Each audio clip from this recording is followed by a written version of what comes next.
Good evening and welcome to another edition of Perspective on Cable 9. My name is Kathy Hicks. I'm the news director at Hicks and Q93 Radio in St. John's.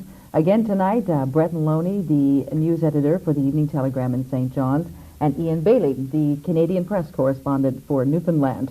This is our last show of the season, so we have a full list of items to get through to tonight, and sometimes you almost want to review all of the issues of the season. But not tonight because a lot of important ones had come up. We're going to focus a little bit tonight on Hibernia. How high will the cost go, and who in the heck is watching the cost go so high? What we do know is that the cost could go at least $1 billion more, and that's an estimate. An MHA's husband who just won't tell. We'll be talking about conflict of interest guidelines in regards to Tory MHA Lynn Burge. And May 16th is in stone for teachers, and so it seems, but it appears as well that the chisel isn't even out for NAPE and CUPE. We'll look at the latest developments in strike talks in Newfoundland. So we want to start with Hibernia. I think, even 7, 8, 9 years ago, everyone was talking sink or swim. What will happen with Hibernia and the GBS? Now we find out the cost is going $1 billion more. And Premier Wells is still saying it's a good investment. The country is saying it's still a good investment. No one is entirely sure. What's happened with Hibernia? Well, I guess it depends who you listen to. The Premier is calling numbers suggesting $1 billion higher preliminary, which is something I guess that some of the other oil companies partnered in the deal are saying the same thing. Petro-Canada, though, is sticking to that $1 billion figure, although they're waiting for a review of it. I think the key thing is that Petro-Canada considers that figure pretty solid, according to people there I've spoken to. We are talking about $1 billion. The project alone has been estimated at 5.2. This is 20% higher, as much as, we're not talking about $10, $20, $100,000. $1 billion is a heck of a lot of money. It's a big project. How is it possible? I mean, what are we to find out here about how this is even possible? Well, that's part of it. I mean, for us in the media and I guess the general public as well. I mean, throughout the whole Hibernia project, I mean, we just don't find out information.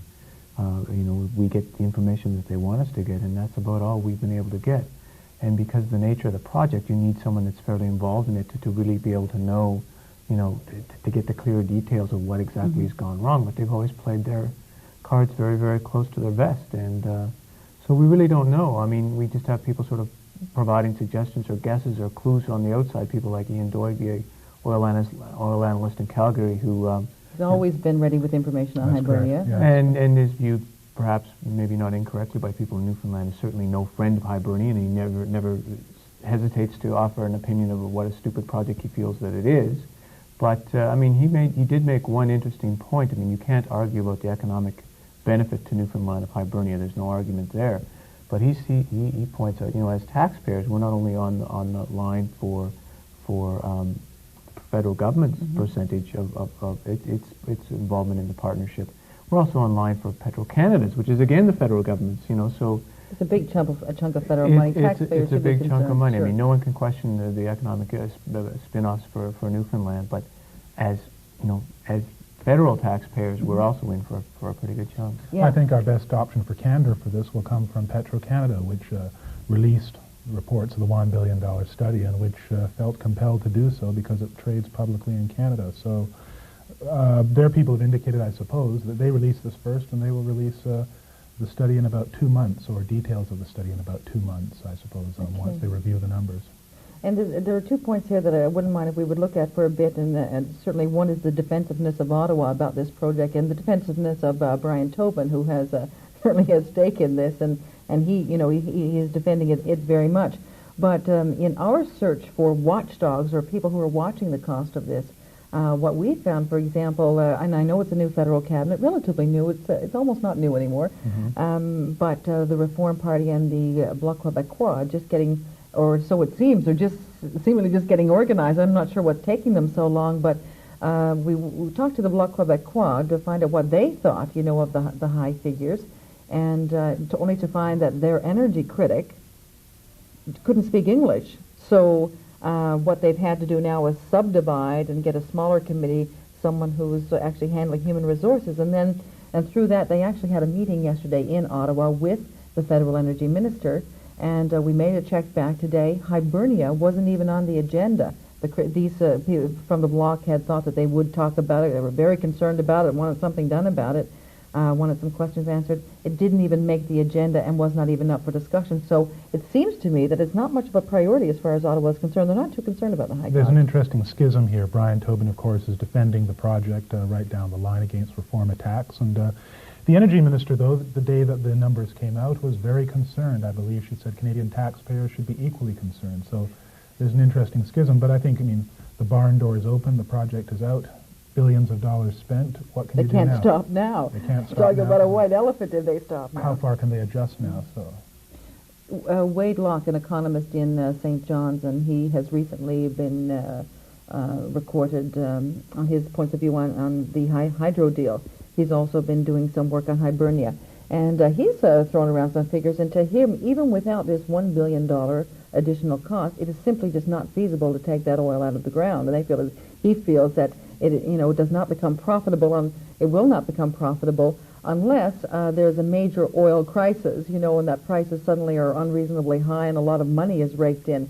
How do we see Premier Wells now even saying that it's still a good investment, good profits to be made? This is workable. Is he being unreasonable? I think, he has to defend the project too, naturally. He has a certain vested interest in seeing it, continue on full force without any sort of hurdles. And it's not the only expensive oil in the world that's being produced, not even the only expensive oil that's being produced in Canada. The oil that's being produced in the tar sands plants in Alberta is not cheap oil either. So not cheap oil, but the oil industry itself is not cheap. We're not even talking about the cost of the structures and delays and engineering costs. We're talking about massive amounts of money to get the employees in, to get them in from the United States, in from Europe, in from Montreal, moving expenses, housing expenses, all of these things. These are all things, should they be watched? These expenses are very high. Is this, I guess, is normal for the oil industry? Is it something we're just not used to? I know Hibernia will proceed, I suppose, but it could be an object lesson in how not to do a mega project or in incorrect strategies in planning a mega project. It could another Mirabelle, another synonym for white elephant, I suppose. But we have to be careful with this, and that's the thing that the politicians certainly, with any kind of stake in Newfoundland, they, feel that it is not a white elephant. It is good for Newfoundland. Of course, it's bringing jobs. There's no doubt about it. Of course. I guess the key question is what happens after Hibernia is launched. What happens after the GBS is out there? What happens to Bull Arm then? Does Bull Arm become your future Marystown shipyard? I guess that's the question you have to ask yourself, and at this stage, we don't know the answer. And that's a big question, the future of the Hibernia shipyard. What exactly can be done there? Is there work to be done there? There are some suggestions, I suppose, that the province hasn't moved quickly enough to bring some activity in there. It's a nice facility, very large, but its future. Right, okay. You were asking a what-if question. I have a question as well. What happened to the Hibernia monitoring group that had been set up by the provincial government? Has anyone heard from this Hibernia monitoring group? No. Brett, have you? Where's the Hibernia monitoring group? How did they not know or get some kind of indication that the bill was going to skyrocket to up to almost $1 billion? Again, these are just estimates, and it remains to be seen why and how and all of those things. And I'm sure a lot of people will be asking questions. And like I say, it is one of our jobs to try to find those things out. Okay, let's move on to conflict of interest guidelines and laws. What we're finding now, the conflict of interest commissioner has told the legislature that the only MHA in the House who, for disclosing all of the financial information of the private interest and the private interest of their spouses was Tory MHA Lynn Burge. Her husband, Bob, does not feel that all the financial information of his private interests should be disclosed. She's taken a stand. She's challenging that by taking a stand and saying that she agrees with him. Should he be providing financial information? She says it's enough for him to provide the names of the companies he's involved with. What a peculiar situation. What a bizarre situation. I don't really know what to make of it. It raises a very interesting question in these times. I know my wife and I both work full time. If I was to go into public life, or she was going to go into public life, under this legislation, and the conflict of interest commissioner would be allowed, and we would be supposed to be filing with him what our visa bill is, what would be in her bank accounts, what shares she would hold, a variety of things. And in this day and age, I guess you have to ask yourself, you know, in a day and age when both people are working, when both spouses are working, is it fair to the other spouse? I'm not sure about that. You have to sort of weigh that against what are the potential conflicts. And when, you know, if you have a family-owned business and one part of the family is, she's a cabinet minister and the husband continues to operate the family business, yes, obviously there's potential for conflict. It's a difficult situation, and perhaps the legislation may have not been as carefully worded as it should have been. Not to mention the fact that there's absolutely no penalties for Lynn Verge or her husband not providing this information to the Conflict of Interest Commissioner, which raises the point, if you're going to have something like this and not have any penalties, well then what's really the point? Yeah, and what's the point? Just, you know, public disclosure, or, you know, just... Politically, I imagine if the shoe were on the other foot, this would be a fodder for the opposition. Fodder for Lynn Verge. No, exactly. No doubt about it, yeah. Exactly. But let's look at, why do we need the financial information? Is it enough just to know the name of the companies? Why do we need to know all of the financial information of private companies? Is it any of our business? Is 1% interest any different from 100% interest in a particular company? If you have any interest at all, to my mind, then you would be in a conflict of interest position. If you have 5% interest in a company, or 10% or 15%, it would be no different than 100%, because the fact that you have an interest in this company puts you in conflict. I don't know. I mean, there's a lot of different ramifications of it. I mean, if you held 1% in a company via some sort of family trust or something, you know, well, technically, sure, I suppose you're in a conflict. In Newfoundland, in a small community where there might be all of 6 or 7 office buildings, and through your family or a family trust, you happen to hold 2% of one. I mean, if there's only 6 buildings in town and government has only a choice of 6 buildings to rent from, I mean, these are the kind of things that come into it. While you might want to know, you also might want to know what financial institutions someone owes money to, because government deals with financial institutions. So, I mean, I can understand the reasons why you want to have as much disclosure as possible, but, I mean, philosophically, I find I'm not quite sure what we do in this day and age where we know we have spouses who are both working, and at what point, you know, are we interfering in their lives, and they're not running for office. Okay, this is going to be dealt with again in the legislature, so there's more discussion. The discussion may be able to stop just at, well, okay, we're going to institute a penalty here, or it could go further. I mean, is the door being opened for many other of the MHAs to say, well, I shouldn't have to put this information in? Is that door being open here? Are we going to find that? It seems like a very strong possibility that could happen. They could take this as an example and I guess you know, use it to do just that. Well, not only that, but also, I mean, if there's no penalties within the legislation, which actually I didn't realize, and I've done stories on the legislation before when it was first proposed, I mean, it raises the question of what if an MHA doesn't follow through? Let alone, I mean, an MHA spouse, but what if an MHA decides, in light of this, I'll no longer be providing because this my spouse doesn't have to, sure. Well, or because Lynn Verge's spouse doesn't have to, why should I have to if this is supposed, if this legislation, which is, as it's now framed, covers both spouses and MHAs, then in which case, if a spouse doesn't do it, then what is beholding on an MHA? Given some disclosures in the hydro debate of some time ago, I guess these kinds of details are important, involving, I guess, Minister Fury, Minister Roberts some months ago. I guess these details are important. And it's not as... there's a big difference, certainly, between reporting, you know, the publicly traded companies, I guess, and... you know, and then the private ones. Certainly we'll hear more about that. Okay, we're going to move on now to the latest developments in the union discussions in and around the province. First of all, for teachers, because they have put this May 16th deadline in place. They say it is in stone, and that's their strike deadline. That has not made government happy at all. Premier Wells is upset with that. He doesn't understand that. He's accusing them of just political posturing in the media. And, of course, Treasury Board President Winston Baker is not happy because he feels that they didn't make any attempt at all to negotiate. And so May 16th, what's happened here? I mean, is there going to be... they're not negotiating, so a strike is imminent.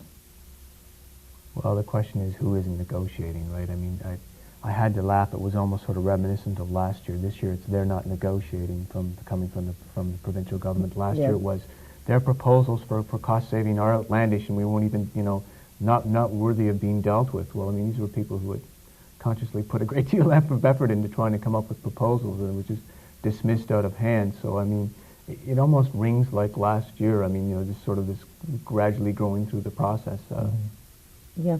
And, okay, so if there is a May 16th strike, before we even talk about what will happen after that, I think some preparations are being made for at least the high school students, those who are preparing to graduate, to make some allowances for them to at least be able to graduate, depending on how long the strike goes on. But leading up to that, now the teachers have rejected the conciliation report outright, even though they had their representatives at the table that had come up with this conciliation report. Peter Sutherland, the president of the NTA, had said at that point that he just told his people just sign whatever, and then we'll just decide. I mean, is that right? Is that the right thing to do? Does that send a wrong message throughout the community? Well, with hopes that there's that there is a possibility that something could be negotiated here. What's going to happen here? I'm sort of rolling around at this. I'm not sure if there's anything else we can say on this. I mean, we don't know if they're going to negotiate. We don't know if there's any room to negotiate. Yet we don't know if there's going to be a strike. And so the parents still sit, not being able to plan their summer vacations, not being able to know what to do, in as far as this strike is concerned. What can they do? Well, what I found interesting is, the timing on all this stuff, and maybe it's just happenstance and maybe it's whatever, but, today over the government manure spreaders, we fondly call it the government machine, the NIS information machine, we get the fact that the government has wholeheartedly endorsed the conciliation board report, but which had recommended mediation in this dispute. Sure, but when do we get that? We get that the cabinet has decided that after the union has stated that they've rejected it, and then we get the fact that the NLTA person that was a part of this process also voiced in favor of it. But I mean, it comes after the fact. Well, why is that? I mean, the timing of these things is always interesting, and it makes you sort of wonder a little bit. But Winston Baker did feel that, when it was first released, he supported it almost entirely, the three recommendations. He had some questions about the third one, and he did give them a strong message in the beginning that he was prepared to support this report, and now let's continue from here. Okay, last week when we talked about not the teachers but CUPE and NAPE, and we were all wondering about their timing because we felt that they were buying time for some reason, and because one delay got put forward to another delay, and then there was another delay in making a decision on whether or not they will still even continue negotiating. Now, we're at the point where there's a counter-proposal on the table from the union, and it looks like there's some movement. I mean, there's some real positive signs that something is going to happen here. What sense are you guys getting on that? I'm not really getting much sense, but perhaps CUPE and NAPE are going to sit back and wait and see what the teachers are going to do. Maybe the teachers get to pull the tough weight. They get to be the sled dog, the lead sled dog, and break the snow here. I don't know. I mean, maybe that's not what's going on. Maybe it's just the dynamics of the negotiations are different with CUPE and NAPE as opposed to NLTA. But all of a sudden, the NLTA is the person out on, they're the one with the May 16th. There it is. That if it's on the line, and we haven't heard that from CUPE and NAPE. How significant is it that the non-monetary items are off the table? CUPE and NAPE had said I guess a month ago, they said, if you get those monetary items off the table, that was the reverse, the monetary items off the table here, then we're able to talk, because they were very controversial, and as Winston Baker had put it, they were irritating and agitating, and he used those words to describe these monetary items that had been proposed by government to be cut, slashed, burned. They had been pulled off the table. How significant is that? I mean, I don't think the 44 million, this is what we have to save, has been pulled off the table, but certainly in as far as line-by-line contract proposals, is that significant in as far as these negotiations go with CUPE and NAPE? And perhaps even that can follow through on the nurses. We don't know how significant it is, because and it is true, we don't know what they are, these monetary items, but at least the attitude has changed. I mean, maybe there's just been a lot of political posturing. We know there's been a lot of political posturing up to now, but maybe they are serious now. There's no doubt about it. The nurses, there's no movement there. They're still going around the province taking strike votes, and they're not negotiating at all either. So maybe the nurses are waiting for the teachers who are waiting for QP and NAEP? It certainly is a possibility, yes.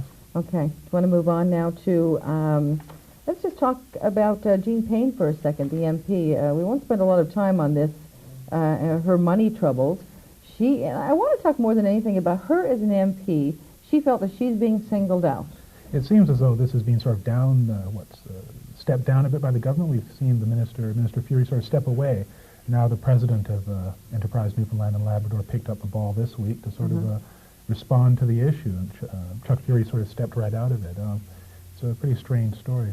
Well, it is. I mean, for her to come out and, to say, I'm being treated unfairly because I'm an MP, doesn't make any sense. A liberal MP being mistreated by a liberal government? Yeah. That's a very strange claim to make. Well, not to mention the fact that, I mean, during this whole thing, I mean, she's just absolutely steered clear of the media. I mean, has she tried to put out her side? Is there a Jean Payne side to this story? What is it? Is there extenuating circumstances?